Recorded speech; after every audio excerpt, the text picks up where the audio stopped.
எவ்வளவோ ஆலயங்கள் இருக்குது, ஏன் ஆலயங்கள் வந்தது அப்படின்னு மாதிரி ஒரு கேள்வி இருக்கலாம் நமக்கு.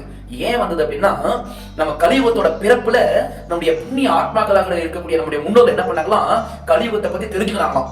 ஏன்னா அந்த புண்ணிய ஆத்மாக்கள் தெரிஞ்சு என்ன பண்ணாங்களா, எல்லாரும் காசிக்கு போயிட்டாங்களாம். காசிக்கு போயிட்டு தவம் செஞ்சாங்களாம். தவம் இளமையில போனவங்க முதுமை ஆயிடுச்சு. அந்த நேரத்தில் தவம் செய்யும் இறுதியில வந்து பாத்தீங்கன்னா சிவபெருமான் வந்து காட்சி கொடுத்து உங்களுக்கு என்ன வேணும்னு செய்யும் சொல்லும் போது அவங்க கேட்டாங்களாம், கலியுகத்தோட அழிவு மிகப்பெரிய பெருசா இருக்கும். ஏன்னா மனிதர்கள் தவறான வழியில போவாங்க, நிறைய தப்பு நடக்கும், நிறைய மாமிசத்தை தேடி அலைவார்கள், அதே போன்ற அநியாயம் அக்கிரமம் தான் நடக்கும், அவர்களை எல்லாம் காப்பாற்றணும் மாதிரி கேட்டாங்களா நம்ம முன்னோர்கள். அப்படி இருக்கும்போது அப்ப நீங்க ஒவ்வொரு பகுதிக்கு எல்லாருமே நீங்க பிரிஞ்சு ஒவ்வொரு திசைக்கு போங்க, உங்களுக்கு எங்க இளமை கிடைக்குதோ அந்த இடத்துல ஒரு சிவாலயத்தை எழுப்புங்க அப்படி மாதிரி சொல்லிட்டாங்க இறைவன். அப்போ எல்லாருமே பிரிஞ்சு ஏறக்குறைய ஒரு 500 பேர் இருக்குன்னு வச்சுக்கோங்க, எல்லாருமே பிரிஞ்சு ஒவ்வொரு திசைக்கும் போனாங்களாம்.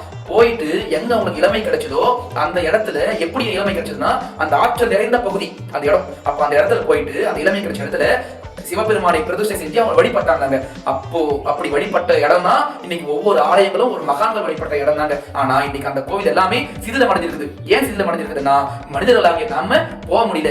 ஏன் போக முடியலன்னா, நம்ம மாமிசத்தை சாப்பிடுறோம். மாமிசத்தை சாப்பிடும் போது நவகிரகங்கள் வந்து நம்மள அங்க போக அனுமதிக்காதுங்க. ஏன் அனுமதிக்காதுன்னா, நம்ம அங்க போயிட்டோம்னா நமக்கு நன்மையெல்லாம் நடந்துடும், நம்ம வினையெல்லாம் நீங்கிடும். அதனால நவகிரகங்கள் அதை தடுக்குது. அப்போ முதல் வந்து பாத்தீங்கன்னா மாமிசம் சாப்பிட கூடாது அப்படின்ட்டு அகத்திய பெருமானும் நம்ம சித்தர்களும் நமக்கு ரொம்ப தெளிவா சொல்றாங்க. நம்ம வாழ்க்கை நல்லா இருக்கணும்னா ஃபர்ஸ்ட் மாமிசத்தை விடணும். திருச்சிற்றம்பலம். சிவாய நம.